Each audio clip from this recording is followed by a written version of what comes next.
دیکھیں یہ جو اس وقت ہمیں ملبہ نظر آ رہا ہے، ہمارا دل خون کے آنسو رو رہا ہے۔ ایسا ملک ہے جو ہم نے نظریے کی بنیاد پر حاصل کیا تھا، اور ہم ان لوگوں کے وارث ہیں جنہوں نے شب بھر میں مسجد بنائی تھی۔ ہم ان لوگوں کے وارث ہیں جنہوں نے اپنی تہذیب اور اپنے نظریے کو بچانے کے لیے لاکھوں کی تعداد میں اپنی جانیں قربان کر دی تھی، اور آج ہمارے ساتھ یہ سلوک ہوا ہے کہ ہماری زندگیوں میں، ہماری موجودگی میں، ہمارے اس مسجد کو، اللہ کے گھر کو ان لوگوں نے آ کر مسمار کر دیا کہ جو بظاہر کلمہ گو ہیں۔ اس نقشے کے مطابق مسجد اس پارک میں موجود ہے، اور جب یہ مسجد اس جگہ پہ تعمیر ہوئی ہے، نعمت اللہ خان صاحب کے زمانے میں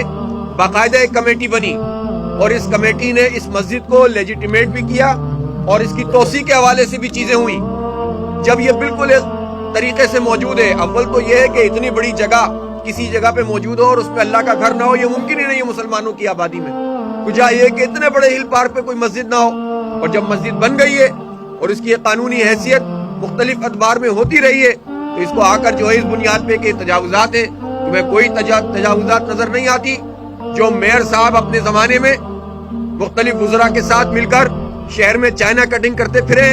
تو ان کے دل میں لگتا ہے کہ بالکل ان کے سینے میں دل نہیں ہے، اور اب ان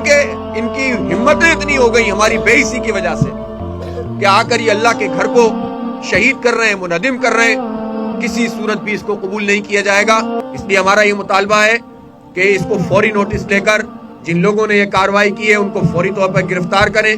مقدمہ چلائیں، اور اس کی تعمیر مسجد کی دوبارہ شروع ہو۔